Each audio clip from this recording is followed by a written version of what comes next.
Hello everyone, स्वागत है आप सभी का टाइम्स कॉम्पिटिटिव क्लासेस पर। दोस्तों, आज हम लोग एडिटेरिया की 5000 प्लस ऑब्जेक्टिव क्वेश्चन की सामान्य अध्ययन बुक से प्रैक्टिस सेट नंबर 2 करने वाले हैं। इस बुक की खास विशेषता यह है कि इसमें सारे क्वेश्चन एनसीईआरटी बेस्ड हैं, जो कि एग्जाम में पूछे जाते हैं। इससे पहले अगर यदि आप लोगों ने प्रैक्टिस सेट नंबर 1 नहीं देखा है तो देख लीजिएगा। यह book SSC CGL, CHSL, MTS और एसएससी जीडी के लिए बहुत ही ज्यादा इंपॉर्टेंट रहने वाली है। इस बुक में स्टैटिक जीके के क्वेश्चन भी शामिल किए गए हैं। तो आइए स्टार्ट करते हैं प्रैक्टिस सेट नंबर 2 से। और ये रहा आप लोगों के सामने फर्स्ट क्वेश्चन। और हाँ दोस्तों, अगर यदि अभी तक आप लोगों ने चैनल को सब्सक्राइब नहीं किया है तो चैनल को जरूर सब्सक्राइब करके बेल आइकन को प्रेस कर दीजिएगा। तो देखते हैं फर्स्ट क्वेश्चन क्या है। हेलिना रक्षा उपकरण को किस देश ने विकसित किया है? हेलिना क्या है? एक रक्षा उपकरण है। इसको किस देश ने विकसित किया है? भारत द्वारा इसको विकसित किया गया है। और भारत की किस संस्था द्वारा? तो याद रखिएगा डीआरडीओ द्वारा। किसके द्वारा? डीआरडीओ द्वारा, डिफेंस रिसर्च डेवलपमेंट ऑर्गेनाइजेशन द्वारा हेलिना रक्षा उपकरण को विकसित किया गया है। और डीआरडीओ की स्थापना कब हुई है? 1958 में। याद रखिएगा 1958 में डीआरडीओ की स्थापना हुई है। आप कमेंट करके ये बताइए कि डीआरडीओ के वर्तमान में अध्यक्ष कौन है। इसका कमेंट सेक्शन में आंसर जरूर करिएगा। दूसरा क्वेश्चन देखिए, निम्नलिखित में से कौन सुमेलित नहीं है? तो इनमें से कौन सा गलत है वो आपको छांटना है। ऑप्शन ये देखिए, सुंदरवन। सुंदरवन पश्चिम बंगाल में है, ये करेक्ट है, पहला ऑप्शन आपका सही है। दूसरा देखिए, भितरकनिका नेशनल पार्क कहाँ है? उड़ीसा में है, ये भी सही है। तीसरा देखिए, पीताम्बरम, ये तमिलनाडु में है, ये भी सही है। लेकिन ऑप्शन डी वेमनाड, वेमनाड यहाँ लिखा हुआ कर्नाटक, जो कि गलत है। वेमनाड कहाँ है? केरल में। याद रखिएगा वेमनाड कहाँ है? केरल में है। तो इसका सही आंसर क्या हो जाएगा? ऑप्शन नंबर डी, ये असुमेलित है, ये सुमेलित नहीं है। अब आते हैं अगले सवाल पर। क्वेश्चन नंबर 3 पर आते हैं। देखिए 3 नंबर क्या है। किस बंदरगाह को कॉफी बंदरगाह के नाम से जाना जाता है? तो सेंटोस बंदरगाह को कॉफी बंदरगाह के नाम से जाना जाता है। और यह बंदरगाह आपका है ब्राजील में। याद रखिएगा ब्राजील में है। और दुनिया का सबसे ज्यादा कॉफी उत्पादक बंदरगाह भी कौन सा है? सेंटोस बंदरगाह है। एक और इसमें पॉइंट याद रखिएगा, ऑप्शन सी फेजेंडा। फेजेंडा किसको बोलते हैं? तो ब्राजील में कॉफी के जो बागान है, किसको? कॉफी के जो बागान है ब्राजील में, उसको क्या बोलते हैं? फेजेंडा बोलते हैं। इसको भी याद रखिएगा, यहां से भी एग्जाम में प्रश्न पूछे जाते हैं। क्वेश्चन नंबर 4 देखिए, राष्ट्रीय पोषण संस्थान कहाँ स्थित है? तो ये है आपका हैदराबाद में। नेशनल न्यूट्रिशन इंस्टीट्यूट कहाँ है? हैदराबाद में है। तो इसका सही आंसर ऑप्शन नंबर डी हो जाएगा। अगले सवाल पर आते हैं। क्वेश्चन नंबर 5 को देखिए, क्या होगा इसका सही आंसर? कौन सुमेलित नहीं है, ये आपको पूछ रखा है। तो देखिए, ये के सामने लिखा हुआ पनीर, रेनेटिंग के सामने क्या लिखा हुआ? पनीर। पनीर बनाने की जो प्रोसेस होती है, ठीक है, पनीर बनाने की जो विधि होती है उसको क्या बोलते हैं? रेनेटिंग बोलते हैं। तो ऑप्शन ये आपका सही है। दूसरा देखिए, जैव प्रौद्योगिकी के सामने लिखा हुआ है प्लास्मिड्स। तो प्लास्मिड जो है वो डीएनए में पाया जाता है, ठीक है, और जो एक जैव प्रौद्योगिकी का हिस्सा है। तो ये भी आपका सही है, ठीक है। ऑप्शन सी देखिए, गोल्डन चावल के सामने लिखा हुआ है विटामिन ए। तो ये भी करेक्ट है। गोल्डन राइस में विटामिन ए पाया जाता है, आप इसको भी याद रखिएगा। तो ऑप्शन सी भी सही है। लेकिन ऑप्शन डी देखिए, क्या लिखा हुआ? ओजोन परत। और इसके सामने क्या लिखा हुआ है? ट्रोपोस्फियर। ओजोन परत ट्रोपोस्फियर में नहीं पाया जाता है, ये स्ट्रेटोस्फियर में पाया जाता है। याद रखिए कहाँ पाया जाता है?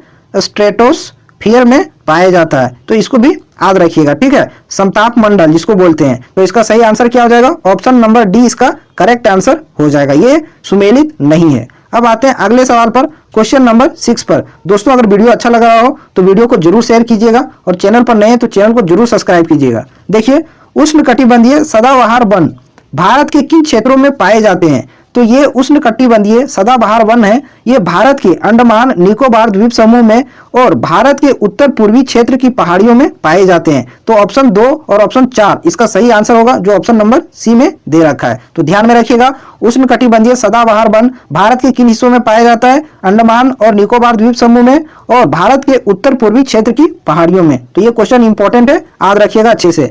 अगले सवाल पर आते हैं। क्वेश्चन नंबर 7 को देखिए, इसका सही आंसर क्या होगा? हिमालयी पर्वत श्रृंखला किसका उदाहरण है? तो हिमालयी पर्वत श्रृंखला जो है वो वलित पर्वत का उदाहरण है। ऑप्शन डी इस क्वेश्चन का राइट आंसर हो जाएगा। और अवशिष्ट पर्वत, अवशिष्ट पर्वत जैसे हो गया राजमहल की पहाड़ियां, ठीक है, राजमहल की पहाड़ियां, ठीक है, नीलगिरी की पहाड़ियां, ये सब क्या है? अवशिष्ट पर्वत के उदाहरण है। इसको भी याद रखिएगा, यहां से भी एग्जाम में प्रश्न पूछे जाते हैं। क्वेश्चन नंबर 8 देखिए, करेवा वैली स्थित है। करेवा वैली कहाँ है? तो ये कश्मीर में है। ऑप्शन ये इस क्वेश्चन का राइट आंसर हो जाएगा, करेवा वैली कश्मीर में है। अगले सवाल पर आते हैं। Question number 9 most important question है ये। इसको अच्छे से याद रखिएगा। देखिए क्या है क्वेश्चन, किस आंदोलन के दौरान ऑपरेशन जीरो आवर चलाया गया था? तो किस आंदोलन के दौरान ऑपरेशन जीरो आवर चलाया गया था? तो भारत छोड़ो आंदोलन। भारत छोड़ो आंदोलन की शुरुआत कब हुई थी? याद रखिएगा 9 अगस्त। कब? 9 अगस्त 1942 में भारत छोड़ो आंदोलन की शुरुआत हुई थी, जिसमें ऑपरेशन जीरो आवर चलाया गया था और महात्मा गांधी और बड़े बड़े दिग्गज नेता को जेलों में अंग्रेजों द्वारा बंद कर दिया गया था। ठीक है, तो याद रखिएगा। और कभी कभी ये भी पूछा जाता है कि ऑपरेशन जीरो आवर के तहत महात्मा गांधी को गिरफ्तार करके किस जेल में रखा गया था? तो ये भी याद रखिएगा आप, अरवदा जेल में इसको रखा गया था। अरवदा जेल जो पुणे में है, वहां महात्मा गांधी को रखा गया था। तो इस क्वेश्चन का सही आंसर क्या हो जाएगा? Option B. एक पॉइंट और इसमें याद रखिएगा, भारत छोड़ो आंदोलन को अगस्त क्रांति के नाम से भी जाना जाता है, इसको भी याद रखिएगा। और ऑप्शन ये देखिए, असहयोग आंदोलन कब शुरुआत हुआ था? 1 अगस्त को।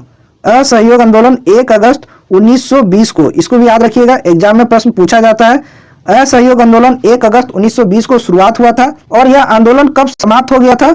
इसको भी याद रखिएगा, चौरा चोरी घटना के बाद 1922 में, गोरखपुर में जब चौरा चोरी घटना हुई थी, उसके बाद 1922 में महात्मा गांधी द्वारा असहयोग आंदोलन को स्थगित कर दिया गया था। ठीक है, और सविनय अवज्ञा आंदोलन, इसको भी याद रखिएगा, ये कब शुरू हुआ था? तो याद रखिएगा 6 अप्रैल। कब? 6 अप्रैल 1930 को महात्मा गांधी द्वारा सविनय अवज्ञा आंदोलन की शुरुआत की गई थी। तो इस क्वेश्चन के साथ आपके कितने सारे क्वेश्चन हो गए, इन सभी पॉइंट को आप अच्छे से याद रखिएगा। अगले सवाल पर आते हैं, क्वेश्चन नंबर 10। इसको देखिए क्या है, किस व्यक्ति ने रोलेट एक्ट को जानबूझकर की गई हत्या कहकर संबोधित किया था? तो CF एंड्रूज ने, याद रखिएगा, CF एंड्रूज ने रोलेट एक्ट को जानबूझकर की गई हत्या कहकर संबोधित किए थे। अगला सवाल देखिए, वन संरक्षण अधिनियम कब पारित किया गया था? मोस्ट इंपॉर्टेंट क्वेश्चन है, याद रखिएगा। वन संरक्षण अधिनियम ये कब पारित हुआ था? 1980 में ये पारित हुआ था। ये क्वेश्चन बहुत ही ज्यादा इंपॉर्टेंट है और पहले प्रैक्टिस सेट में मैंने बताया था क्या कि पर्यावरण संरक्षण अधिनियम कब आया था? 1986 में। याद रखिएगा, पर्यावरण संरक्षण अधिनियम कब आया था? 1986 में। एक और अधिनियम याद रखिएगा, वन्य जीव संरक्षण अधिनियम। वन्य जीव संरक्षण अधिनियम कब आया था? 1972 में। यहां से एग्जाम में प्रश्न पूछे जाते हैं, इसलिए मैं सारा बता रहा हूं, इसको भी आप अच्छे से याद रखिएगा। तो वन्य जीव संरक्षण अधिनियम पूछे 1980 में ये आया था। ठीक है, और पर्यावरण संरक्षण अधिनियम 1986 में आया था और वन्य जीव संरक्षण अधिनियम 1972 में आया था। आप कमेंट करके आंसर दीजिए कि जैव विविधता अधिनियम कब आया था। इसका आंसर आप कमेंट सेक्शन में जरूर दीजिएगा। अब आते हैं अगले सवाल पर, क्वेश्चन नंबर 12 पर। 12 देखिए क्या है, इनमें से कौन सी गैस ग्रीन हाउस प्रभाव उत्पन्न करने वाली गैस है? तो ये तीनों गैस हैं, जल वाष्प, मीथेन और ओजोन। ये तीनों गैस जो है वो ग्रीन हाउस प्रभाव उत्पन्न करने वाली गैस है। तो इस क्वेश्चन का सही आंसर हो जाएगा ऑप्शन नंबर डी। और अगर यदि यही पूछ लेता कि ग्रीन हाउस प्रभाव सबसे ज्यादा उत्पन्न कौन करती है, तो ये जल वाष्प। याद रखिएगा इसको, सबसे ज्यादा अगर पूछे सर्वाधिक तो जल वाष्प, और कौन कौन? तो जल वाष्प, मीथेन और ओजोन। ठीक है, अगला सवाल देखिए, सिगरेट के धुएं में मुख्य प्रदूषक कौन है? ठीक है, तो सिगरेट के धुआं में कार्बन मोनोक्साइड, ठीक है, और बेंजीन, ये दोनों जो है वो सिगरेट के मुख्य प्रदूषक हैं। ऑप्शन डी इस क्वेश्चन का राइट आंसर हो जाएगा। अब आते हैं अगले सवाल पर, क्वेश्चन नंबर 14 का आंसर कीजिए। देखिए क्या होगा, गैसोहॉल मिश्रण है। गैसोहॉल किसका मिश्रण है? तो पेट्रोल और एल्कोहल का मिश्रण है, लेकिन पेट्रोल उसमें कितना होगा? 90% और 10% एल्कोहल होगा। याद रखिएगा, तो इस क्वेश्चन का राइट आंसर ऑप्शन ये हो जाएगा। अगला सवाल देखिए, यदि एक वस्तु एक समान गति से वृत्ताकार पथ पर गतिशील हो तो इसका वेग परिवर्तित होते रहेगा। ठीक है, यदि कोई भी वस्तु एक समान गति से वृत्ताकार पथ पर गतिशील हो तो उसके वेग में परिवर्तन होते रहेगा। इस बात को आप ध्यान में रखिएगा। चलिए चलते हैं नेक्स्ट क्वेश्चन पर, क्वेश्चन नंबर 16। देखिए इसका सही आंसर क्या होगा। इस क्वेश्चन को ध्यान से देखिएगा, इसके साथ आपके 4 क्वेश्चन कंप्लीट होने वाले हैं। क्या बोला है कि सूची 1 को सूची 2 से सुमेलित कीजिए, मिलाना है। तो देखिए पहला ऑप्शन क्या है? अमीटर। अमीटर किसका मापक है? विद्युत का मापक क्या है? अमीटर है। तो ये वाला किसमें चला जाएगा? 3 में। ठीक है, बी देखिए हाइग्रोमीटर। हाइग्रोमीटर किसका मापक है? तो ये सापेक्ष आर्द्रता का मापक क्या है? हाइग्रोमीटर है। बैरोमीटर ये दाब का मात्रक है। ठीक है, बैरोमीटर किसका मापक है? दाब का। और वॉट जो है, वाट वो शक्ति का मात्रक है। तो ये आपके चारों ऑप्शन हो गए क्लियर। अमीटर विद्युत हो जाएगा, ठीक है, हाइग्रोमीटर सापेक्ष आर्द्रता, बैरोमीटर दाब, वाट और शक्ति, वाट का शक्ति से। तो ये किसमें है? Option number C. सी इस क्वेश्चन का सही आंसर हो जाएगा। चलिए नेक्स्ट क्वेश्चन पर आते हैं, क्वेश्चन नंबर 17 देखते हैं इसका सही आंसर क्या होगा। बहिष्कृत भारत नामक पुस्तक का प्रकाशन किसने किया था? तो इसका सही आंसर क्या हो जाएगा? B.R. अम्बेडकर ने बहिष्कृत भारत नामक पुस्तक का प्रकाशन किए थे। ऑप्शन सी इस क्वेश्चन का सही आंसर हो जाएगा। चलिए नेक्स्ट क्वेश्चन देखिए, आधुनिक भारत का निर्माता किसे कहा जाता है? मोस्ट इंपोर्टेंट क्वेश्चन, आधुनिक भारत का निर्माता किसे कहा जाता है? राजा राम मोहन राय को आधुनिक भारत का निर्माता कहा जाता है। इसको याद रखिएगा, दयानंद सरस्वती और राजा राम मोहन राय, इन दोनों में बहुत कंफ्यूजन होता है, ठीक है। तो आज वो कंफ्यूजन दूर करेंगे। राजा राम मोहन राय ने, ठीक है, याद रखिएगा 1828 में, कब? 1828 में ये ब्रह्म समाज की स्थापना किए थे। किसका? ब्रह्म समाज की स्थापना राजा राम मोहन राय द्वारा कब किया गया था? 1828 में किया गया था। और किस जगह पर किया गया था? कोलकाता में किया गया था, याद रखिएगा। और दयानंद सरस्वती ने आर्य समाज की स्थापना की थी। किसकी?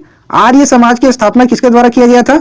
दयानंद सरस्वती द्वारा किया गया था। और ये कब किया गया था? 1875 में। ध्यान में रखिएगा, 1875 में मुंबई में, ये भी याद रखिएगा, मुंबई में दयानंद सरस्वती द्वारा आर्य समाज की स्थापना की गई थी 1875 में। तो ये दोनों कंफ्यूजन वाला सवाल है कि ब्रह्म समाज और आर्य समाज, ध्यान से याद रखिएगा। आर्य समाज पूछेगा तो इसके संस्थापक दयानंद सरस्वती और ब्रह्म समाज के संस्थापक राजा राम मोहन राय थे, ठीक है। अब चलते हैं अगले सवाल पर। नेक्स्ट क्वेश्चन देखते हैं, क्वेश्चन नंबर 19। ड्यूस, डबल फॉल्ट जैसे शब्द का संबंध किस खेल से है? तो ड्यूस, डबल फॉल्ट, इस सब शब्दों का प्रयोग किस खेल में किया जाता है? लॉन टेनिस में किया जाता है। ऑप्शन सी इस क्वेश्चन का सही आंसर होगा। अगले सवाल पर आते हैं, नेक्स्ट क्वेश्चन देखते हैं, क्वेश्चन नंबर 20। इस क्वेश्चन को भी ध्यान से सुनिएगा, इसके साथ भी आपके बहुत सारे क्वेश्चन क्लियर होने वाले हैं। प्राक्कलन समिति के संबंध में निम्न में से कथन पर विचार कीजिए, ठीक है। नीचे बोला कि कौन सा सही है, प्राक्कलन समिति के बारे में कौन सा सही है। पहला ऑप्शन देखिए क्या दिया हुआ है, इसमें सदस्यों की संख्या 25 होती है। पहला ही आपका क्या है? गलत है। प्राक्कलन समिति में सदस्यों की संख्या 30 होती है। आप इसको याद रखिएगा, इस क्वेश्चन को पूछा जाता है कि प्राक्कलन समिति में सदस्यों की संख्या कितनी होती है? 30 होती है। दूसरा ऑप्शन क्या लिखा है, इसके सदस्यों में सदस्य 10 सदस्य लोकसभा से और 15 राज्यसभा से होते हैं। दूसरा भी क्या है? गलत है। प्राक्कलन समिति में 30 सदस्य होते हैं और 30 के 30 जो हैं वो सभी लोकसभा से होते हैं। कहां से होते हैं? लोकसभा से होते हैं। आप इसको अच्छे से याद रखिएगा। अगला लिखा हुआ है, इसका कार्यकाल 3 वर्ष होता है। ये भी क्या है? गलत है। इसका कार्यकाल 3 वर्ष नहीं, 1 वर्ष होता है। 1 वर्ष इसका कार्यकाल होता है प्राक्कलन समिति का। लास्ट देखिए ऑप्शन नंबर 4, कोई भी मंत्री समिति का सदस्य नहीं हो सकता। ये आपका सही है। प्राक्कलन समिति में कोई भी मंत्री जो है इसका सदस्य नहीं बन सकता है। तो इसमें केवल ऑप्शन डी, केवल 4 इसमें सही है, ठीक है। तो इन सभी पॉइंट को याद रखिएगा कि प्राक्कलन समिति में कुल कितने सदस्य होते हैं? 30 होते हैं। और 30 के 30 जो होते हैं वो लोकसभा से होते हैं, ठीक है। और इसका कार्यकाल होता है 1 वर्ष का। आप इसको भी याद रखिएगा। अब अगले सवाल पर आते हैं, क्वेश्चन नंबर 21 को देखिए, इसका सही आंसर क्या होगा। क्या बोला है? राज्यपालों की सम्मेलन की अध्यक्षता कौन करता है? तो राज्यपाल की सम्मेलन की अध्यक्षता राष्ट्रपति द्वारा किया जाता है। ऑप्शन ये इस क्वेश्चन का सही आंसर होगा। नेक्स्ट क्वेश्चन देखिए, क्वेश्चन नंबर 22। ये भी बहुत बेहतरीन सवाल है। इसके साथ आपके 4 क्वेश्चन कंप्लीट हो जाएंगे। सूची 2 को देखिए। सूची 2 में फर्स्ट ऑप्शन क्या है? संघ सरकार, ठीक है। संघ सरकार किस भाग में है? तो सेंट्रल गवर्नमेंट किस भाग में है? भाग 5 में है। याद रखिएगा, भाग 5 में केंद्र सरकार है, ठीक है। और अनुच्छेद कहां से कहां तक है? तो इसको भी याद रखिएगा, अनुच्छेद 52 से लेकर के 151 तक संघ सरकार है, ठीक है। 52 से लेकर 151 तक संघ सरकार है। और ये कौन से भाग में आते हैं? भाग 5 में आते हैं। इसको याद रखिएगा। दूसरा देखिए, निर्वाचन है। निर्वाचन आयोग कौन से भाग में आता है? तो इसको भी याद रखिएगा, भाग 15 में। भाग 15 में निर्वाचन है, याद रखिएगा इसको भी। और इसमें अनुच्छेद कितना है? तो अनुच्छेद 324 से लेकर 329 ये तक है। आप इसको भी याद रखिएगा, यहां से भी एग्जाम में सवाल पूछे जाते हैं। तो निर्वाचन भाग 15 में है और अनुच्छेद 324 से 329 ये तक है। तीसरा देखिए, संविधान संशोधन की प्रक्रिया। संविधान संशोधन की प्रक्रिया किसमें है? भाग 20 में है, ठीक है। संविधान संशोधन की प्रक्रिया भाग 20 में है और ये आर्टिकल है 368 याद रखिएगा। लास्ट देखिए चौथा, अनुसूचित जाति और जनजाति क्षेत्र, ये कौन से भाग में है? भाग 10 में। अनुसूचित जाति और अनुसूचित जनजाति भाग 10 में है और इसका आर्टिकल है 244, याद रखिएगा। 244 से 244 ए तक, ठीक है। 244 ये तक है। तो इन सारे पॉइंट को अच्छे से याद रखिएगा, एग्जाम में यहां से भी प्रश्न पूछे जा सकते हैं। तो पहला का क्या हो जाएगा? ये आंसर है। पहला का ए, दूसरा का क्या हो जाएगा सी। तो दूसरा का सी कहाँ है, ऑप्शन डी में देखिए, पहला का ए और दूसरा का सी। तो इस क्वेश्चन का सही आंसर क्या होगा, डी नंबर। चलिए अगले सवाल पर चलते हैं। अगर वीडियो आपके लिए हेल्पफुल लग रहा हो तो चैनल को जरूर सब्सक्राइब कीजिएगा और वीडियो को शेयर कीजिएगा, ठीक है।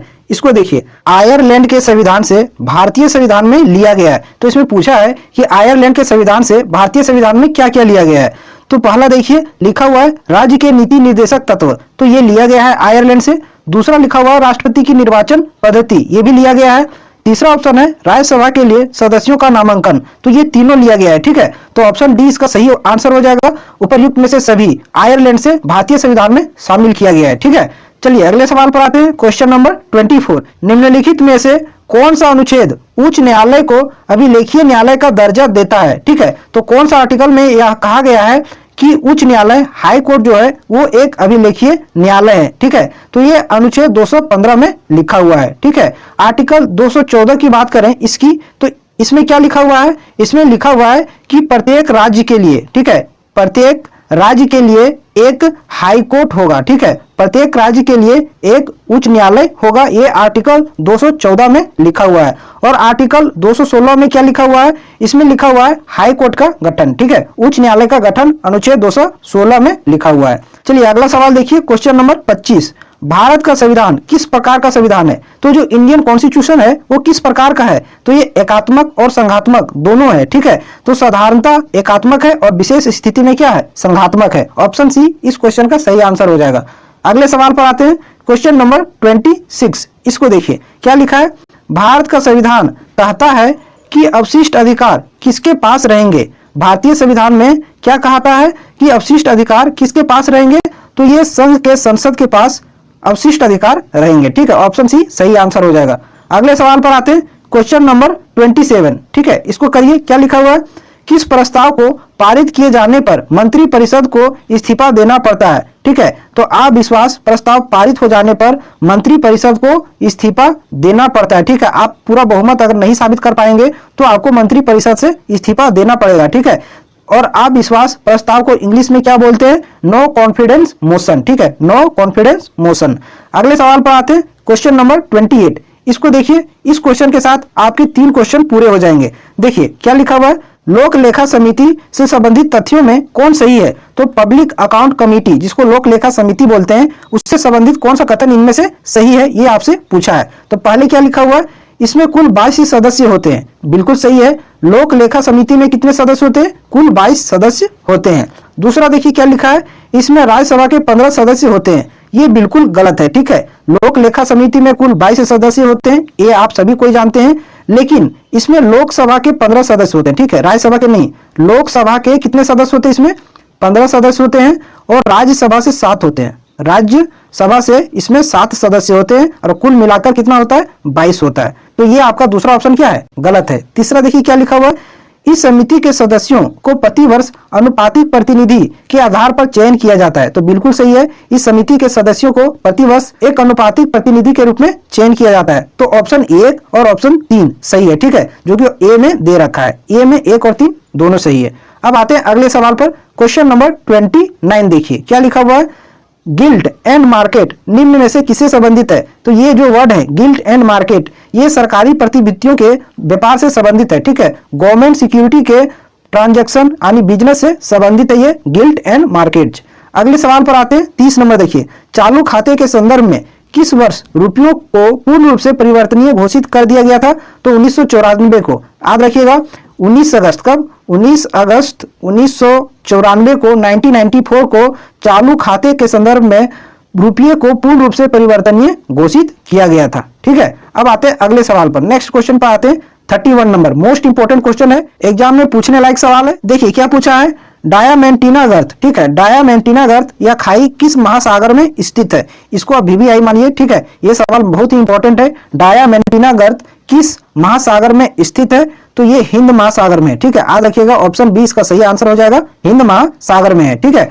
आप इसका आंसर बताइएगा कि मेरियाना गर्त, ठीक है, मेरियाना गर्त किस महासागर में है। मेरियाना गर्त खाई जो है वो किस महासागर में है, तो ये प्रशांत महासागर में, ठीक है। अगर यदि आपसे पूछे कि मेरियाना गर्त किस महासागर में है, तो आंसर क्या होगा, प्रशांत महासागर में, ठीक है। और यहीं अगर यदि आप किसी बेहतर लेवल के एग्जाम की तैयारी कर रहे हैं तो उसमें यह भी पूछा जा सकता है कि मेरियाना गर्त प्रशांत महासागर के किस हिस्से में है, तो आप इसको भी याद रखिएगा, प्रशांत महासागर के पश्चिमी हिस्से में है। ठीक है, मेरियाना गर्त जो है वो प्रशांत महासागर के पश्चिमी हिस्से में है। ठीक है, अगला सवाल देखिए 32 नंबर, ये भी बहुत बेहतरीन सवाल है।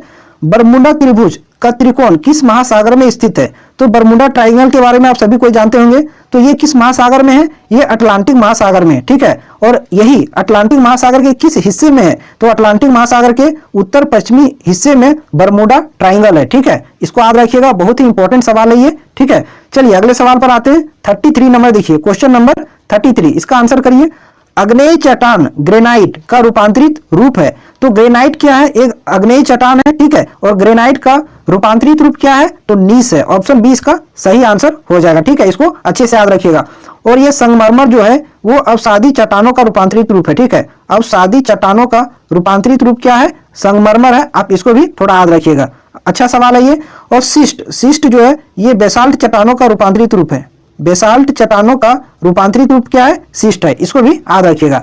अगला सवाल देखिए 34 नंबर, अंतरिम सरकार में मुस्लिम लीग के कितने प्रतिनिधि शामिल हुए थे? मोस्ट इंपॉर्टेंट क्वेश्चन है, इसको स्टार लगा लीजिए, यह सवाल पूछा जा सकता है।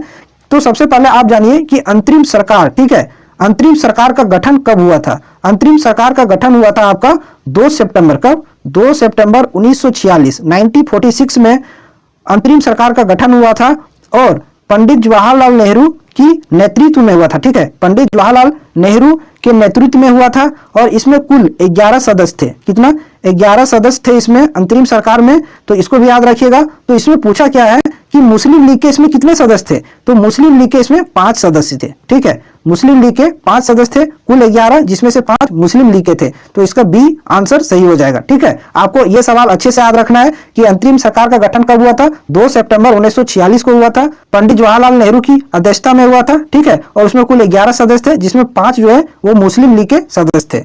चलिए अब आते हैं अगले सवाल पर, क्वेश्चन नंबर 35। ठीक है, इस सवाल को करिए, इसका आंसर क्या होगा? देखिए, अनवार ए सुहाइली किसका फारसी अनुवाद है? ठीक है, तो ये पंचतंत्र का फारसी अनुवाद है, अनवार ए सुहाइली। ठीक है, इसको याद रखिएगा। 35 नंबर का ऑप्शन डी इसका करेक्ट आंसर हो जाएगा। अगला देखिए, भारत में प्रिंटिंग प्रेस का आगमन किस देश की देन मानी जाती है?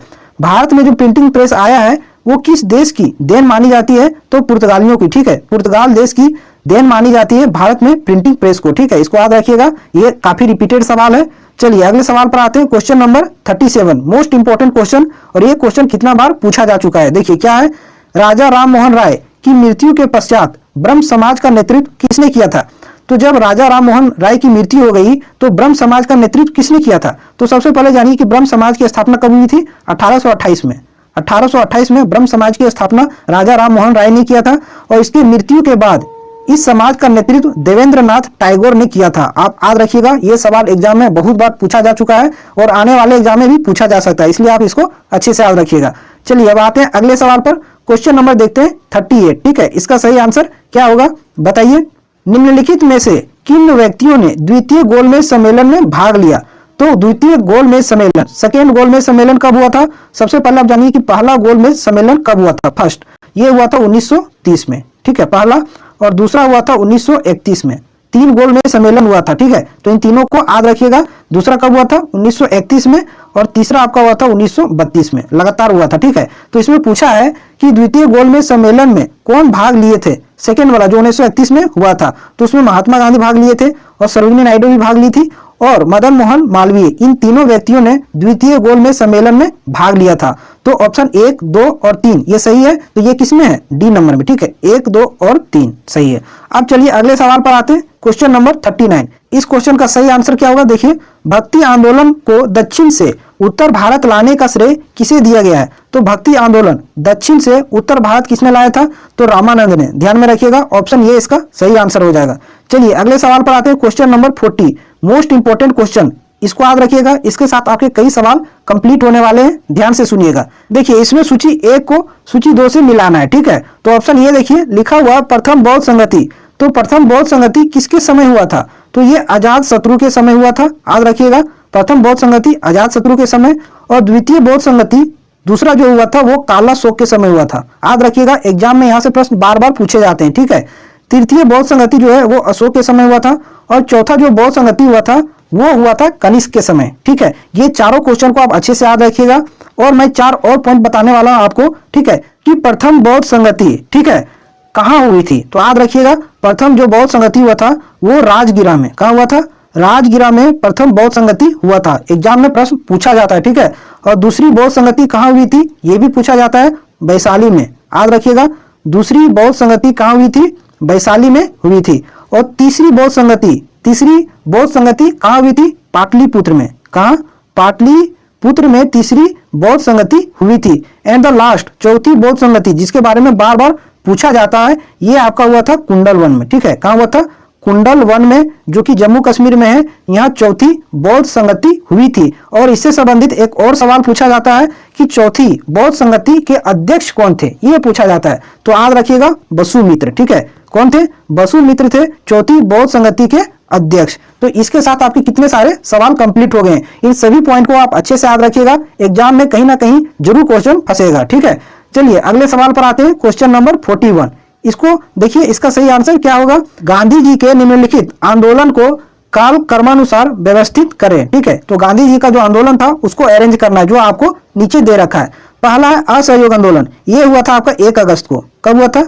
1 अगस्त 1920 को। 1 अगस्त 1920 को असहयोग आंदोलन हुआ था। ठीक है, और रोलेट सत्याग्रह कब हुआ था? 6 अप्रैल को। 6 अप्रैल 1919 को।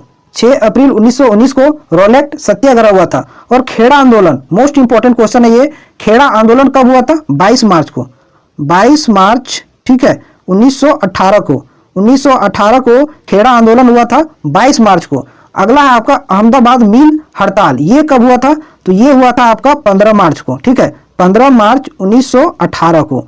1918 को। तो देखिए अब कौन पहले आएगा कौन बाद में आएगा। तो 1918 में 2 हुए थे महात्मा गांधी के, एक खेड़ा आंदोलन और एक अहमदाबाद मिल स्ट्राइक। ठीक है, तो ये डेट देखिए, एक है 22 मार्च, एक है 15 मार्च। तो पहले कौन हो जाएगा? 15 मार्च। तो पहला आपका हो जाएगा 4। ठीक है, उसके बाद 22 मार्च 1918 तीसरा हो जाएगा आपका सेकेंड नंबर पर। तो देखिए कहां से है? 4 3 2 1, डी नंबर। ठीक है, डी नंबर इसका सही आंसर हो जाएगा। अब आते हैं अगले सवाल पर। अगर सेशन एंजॉय कर रहे हो तो वीडियो को जरूर लाइक कीजिएगा, और चैनल पर नए हैं तो चैनल को जरूर सब्सक्राइब कीजिएगा। 42 नंबर देखिए, नाभिक के अलावा कोशिका के किस कोशिकांग में डीएनए होता है? ठीक है, आप सभी कोई जानते हैं कि नाभिक में डीएनए होता है, लेकिन इसके अलावा कोशिका के और किस भाग में डीएनए पाया जाता है? तो माइटोकॉन्ड्रिया में। ऑप्शन डी इसका सही आंसर हो जाएगा। ठीक है, अगला सवाल देखिए, किन गुणों में हार्मोन में एंजाइम से भिन्न होते हैं? ठीक है, तो ये थोड़ा इसमें गड़बड़ी लग रहा है क्वेश्चन में। ठीक है, ये क्वेश्चन सटीक नहीं है। ठीक है, आगे बढ़ते हैं नेक्स्ट क्वेश्चन पर। ठीक है, 44 नंबर क्वेश्चन को देखते हैं कि इसका सही आंसर क्या होगा। क्या बोला है? निम्न में से कौन सा रोग विटामिन ए की कमी के कारण होता है? ठीक है, विटामिन ए के कमी के कारण कौन सा रोग होता है? तो आप सभी कोई जानते हैं कि रतौंधी होता है। क्या होता है? रतौंधी। ठीक है, विटामिन ए की कमी से क्या होता है? रतौंधी। लेकिन ऑप्शन में रतौंधी नहीं दे रखा है, तो क्या आप लगाइएगा? तो जीरोफैथेलेमिया। ठीक है, बी नंबर। जीरोफैथेलेमिया जो है वो आंखों से संबंधित बीमारी है। ठीक है, ये एक एबनॉर्मल ड्राइनेस डिजीज है जो कॉर्निया से संबंधित है, जीरोफैथेलेमिया। ठीक है, और स्कर्वी रोग किस विटामिन की कमी से होता है? तो विटामिन सी की कमी से स्कर्वी रोग होता है। और एनीमिया विटामिन B12 की कमी से होता है। ठीक है, जिसको खून की कमी भी बोलते हैं, विटामिन B12। और ऑप्शन ये ऑस्टियोमलेशिया। ठीक है, ये हड्डियों से संबंधित है। किससे संबंधित है? ये हड्डियों का कमजोर होना क्या कहलाता है? ऑस्टियोमलेशिया। ठीक है, अगला सवाल देखिए आप। अगला सवाल क्या है? एक बायोटेक क्रिक जिसमें अल्ट्रासोनिक ध्वनि का प्रयोग किया जाता है। ठीक है, तो अल्ट्रासोनिक ध्वनि का प्रयोग किसमें किया जाता है? सोनोग्राफी में, जिसको हम लोग आम बोलचाल की भाषा में अल्ट्रासाउंड बोलते हैं। ठीक है, जिसमें किसका उपयोग किया जाता है? अल्ट्रासोनिक ध्वनि का प्रयोग किया जाता है। बी नंबर देखिए क्या लिखा हुआ है? ईसीजी। क्या लिखा हुआ है? ईसीजी। ठीक है, तो ईसीजी किससे संबंधित है? तो ये हृदय से संबंधित टेस्ट में ईसीजी होता है, जिसका पूरा नाम क्या होता है? इलेक्ट्रोकार्डियोग्राफी। ठीक है, इलेक्ट्रोकार्डियोग्राफ ईसीजी का पूरा नाम है। ऑप्शन सी देखिए क्या लिखा हुआ है? ईईजी। क्या लिखा हुआ है? ईईजी। ये मस्तिष्क से संबंधित टेस्ट है, जिसका पूरा नाम क्या है? इलेक्ट्रोइंसेफेलोग्राफ। याद रखिएगा। ठीक है, अब चलते हैं अगले सवाल पर। क्वेश्चन नंबर 46 देखिए इसका सही आंसर क्या होगा। क्या बोला? यदि लोलक की लंबाई 4 गुनी कर दी जाए तो लोलक के झूलने की अवधि पर क्या प्रभाव पड़ेगा? 2 गुनी हो जाएगी। जब लंबाई 4 गुनी कर देंगे तो उसकी झूलने की अवधि 2 गुनी हो जाएगी। ठीक है, ऑप्शन बी सही आंसर हो जाएगा। 47 देखिए, वायु अंगार गैस में मुख्य घटक होता है। तो वायु अंगार गैस में मुख्य घटक क्या क्या होता है?